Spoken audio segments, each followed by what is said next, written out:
What's going on, everybody? It's your boy Director Diego here with another next level tutorial for Final Cut Pro. I'm giving you guys the low-key shout so you can wow your clients, charge more, and make more.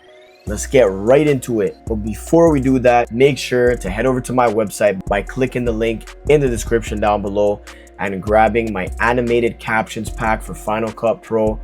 It is going to save you hours during editing. I know you love to edit, you just don't love how long it takes. And that's why I created this pack to help you guys save hours on animated captions. These are fully customizable. It comes with 10 different animated captions, different variations, different animations, fully customizable. And it also comes with 4 social media handle animations that you can fully customize as well by adding your own photo, changing the handle name to your username or whatever you want to write. In order to also do this effect properly, you're going to want to head over to my website. You're also going to want to grab my glow plugin for Final Cut Pro.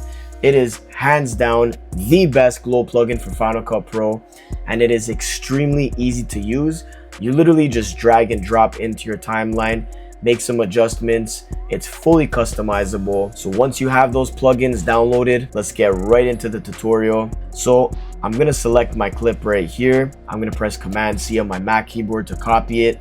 I'm gonna go to the very front of the clip at our very first frame, and I'm gonna press Command V on our Mac keyboard to paste it. Then I'm gonna drag this clip right above. I'm gonna right click on this clip and I'm gonna rename it, and I'm gonna name it mask. Now we're gonna head over to the magnetic mask tool, click add magnetic mask, and then we're just gonna select the car here.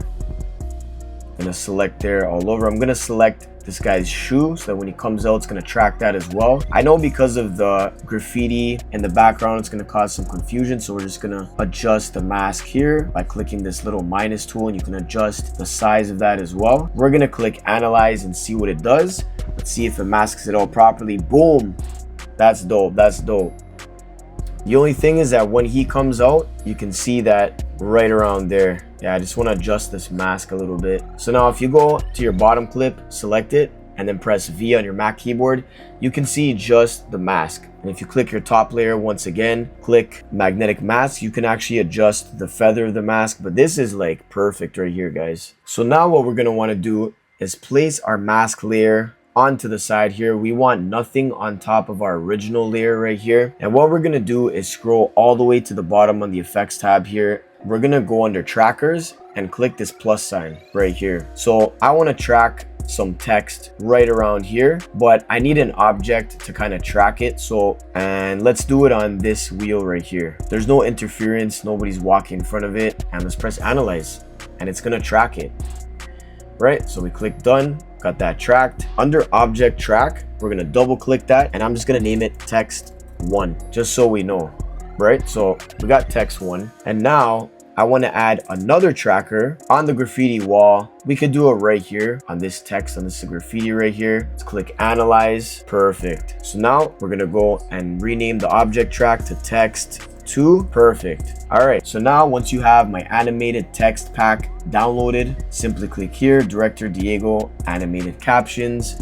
You can choose a caption of your choice. I kind of like this one. We're gonna drag this one on top, and you know, you can rename it whatever you want. I'm gonna right click on our text layer, new compound clip. I'm gonna name it text 2, and then I'm gonna go to the end of the clip right here. I'm gonna make sure that our text layer is selected. I'm gonna press Command B on our Mac keyboard to split this layer.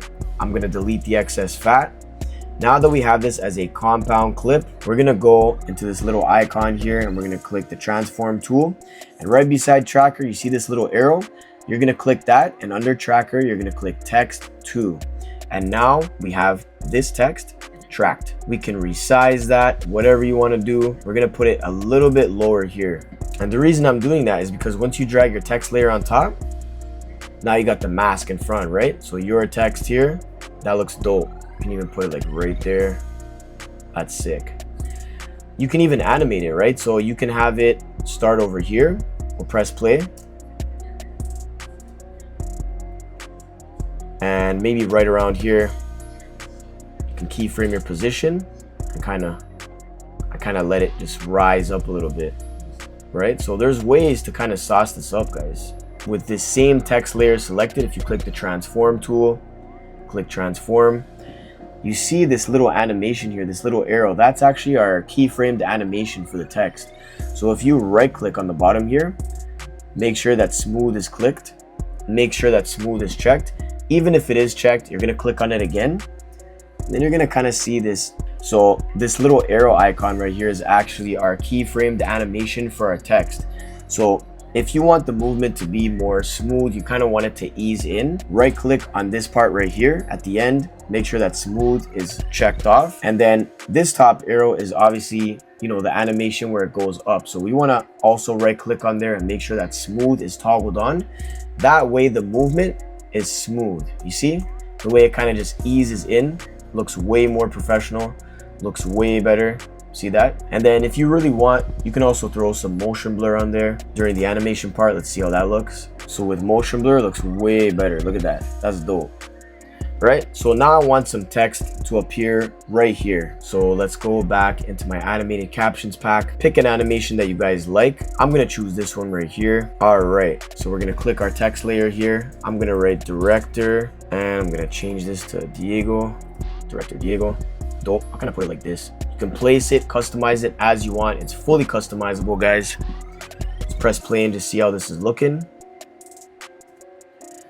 Yeah, so I want this animation to start at the same time as the other one, right? So director Diego, booming. We're gonna right click on our layer, new compound clip. We're gonna name it text 1. Press command B to chop off the excess fat.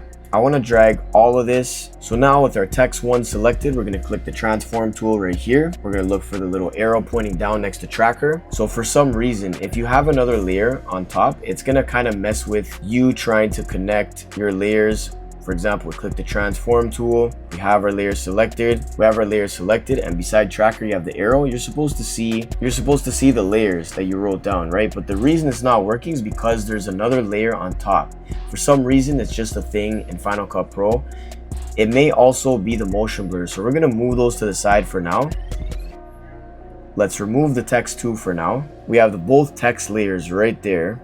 So they should be able to be tracked, and now, as you guys can see, it works, right? So text 1, it's now tracked. We're gonna transform this and drag it to where we want it to be. And then under effects and presets, we're gonna click all, under all, and we're gonna search 3D orientation. This is a third-party plugin that you're gonna have to download. I'll provide the link to it in the description down below. So make sure you have that downloaded.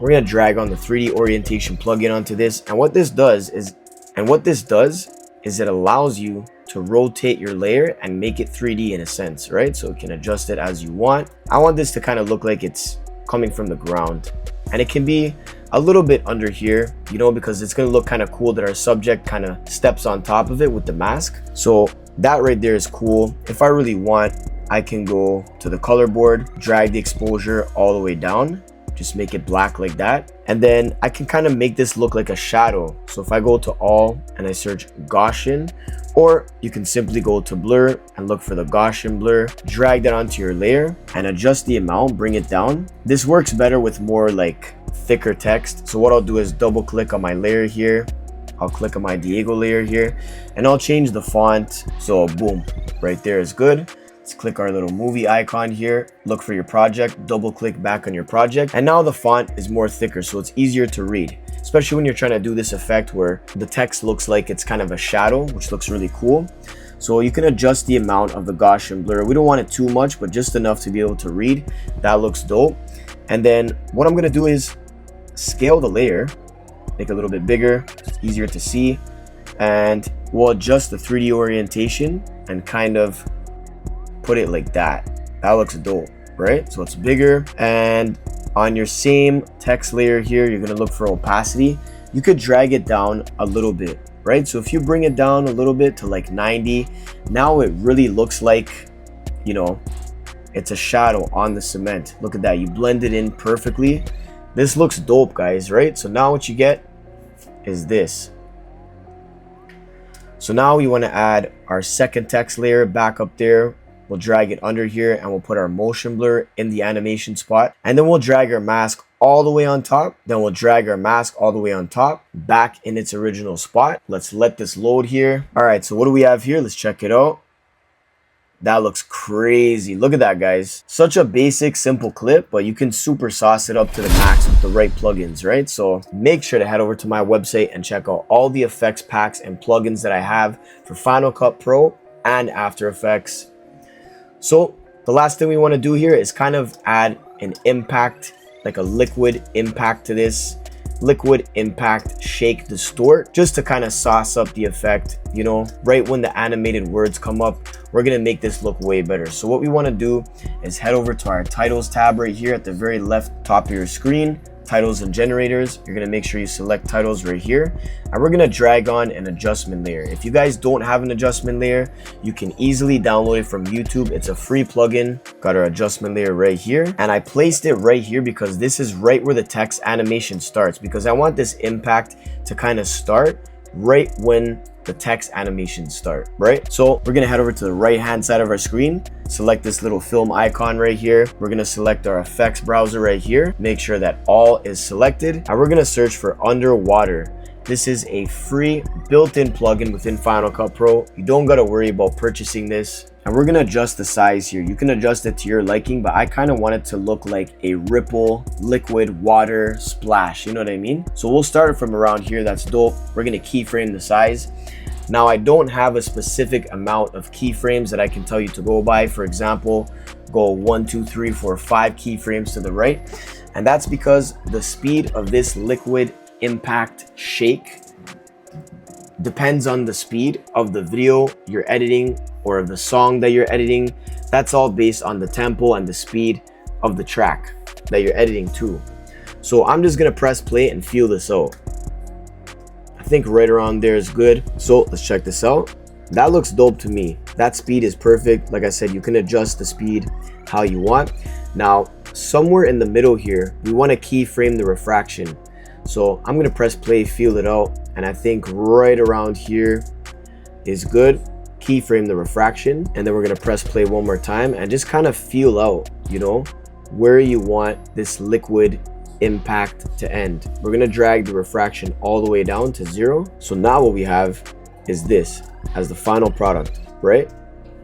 So to make this bounce even better, we're gonna use a third-party plugin. It's called RN Shake. I provided the link in the description down below. There's a bunch of different presets here that you can use, like bounce, earthquake, handheld, but we're gonna use the bounce preset. Drag that onto our adjustment layer. Now there's a bunch of different parameters and things that you can do here, a bunch of adjustments. I'm not gonna touch a single thing. I'm gonna leave it the way it is, because just the way it is perfect. It creates this kind of bounce. So let's check this out, right? So creates this nice impact bounce, which is pretty cool. So now what I want to do is add my glow plugin. Make sure you guys head over to the link in the description down below and grab my glow plugin if you want to take your Final Cut Pro effects to the next level. It's extremely easy to use. Literally just drag and drop and adjust the settings, customize it as you want. This is hands down the best glow plugin for Final Cut Pro. So what we're going to want to do is drag the glow softness all the way up. I want to drag the glow size all the way up.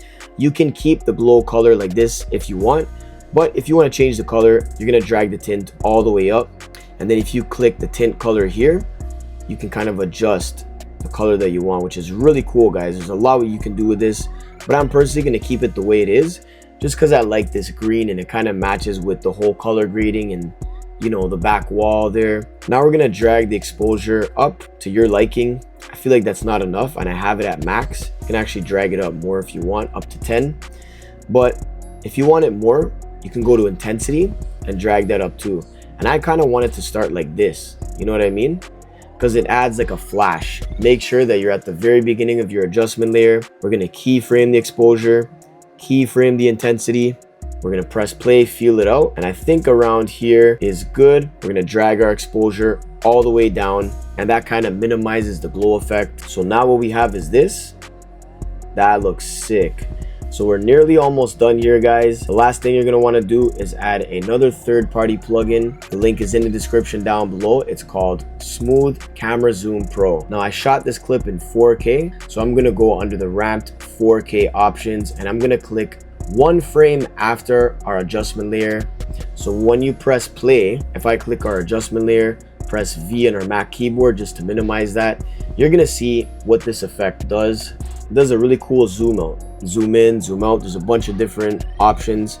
We're gonna click this little T icon, the title inspector here at the top right corner. You can adjust the zoom amount, the center where you want it to zoom out from. I'm personally gonna maybe have it start over here, and you can actually keyframe the center as well. There's a bunch of different parameters you can play with. And what I really like about this plugin is that it has this option here. It's called zoom blur amount. So this acts almost as a motion blur and just makes the effect look way better, guys. So you're gonna want to drag the zoom blur amount up to your liking. And now I want to retime this layer because I don't want it to take a moment and then zoom out. I kind of want it to just instantly zoom out to complement this kind of splash impact bounce that we're making. So let's let that load right here. Let's check out our zoom out with our adjustment layer and see how this looks as the final product. Look how sick that looks, guys. This is insane. If you guys enjoyed this tutorial and you want to see more tutorials like this, make sure to like, comment, and subscribe, and turn on the notification bell so you don't miss a single tutorial. I'm providing tutorials for Final Cut Pro and After Effects. Make sure to leave me a comment down below and let me know what tutorial you guys want to see next for Final Cut Pro and After Effects. Don't forget to head over to my website and check out all my editing and VFX packs. And if you're new to editing and filmmaking, or you're an advanced videographer and editor, doesn't matter, I have my Elite Videography Mastery course, which teaches a complete beginner into a professional filmmaker, videographer, and editor. And it doesn't matter, even if you already have the experience, you're an advanced videographer and editor, you have the skills, but you're struggling to scale your business and hit your first $10,000 month, I have just the business side of the course that you can also grab on my website, which shows you industry tools and hacks on how to hit your first $10,000 month. So make sure to head over to my website and grab that, and I'll see you guys in the next tutorial.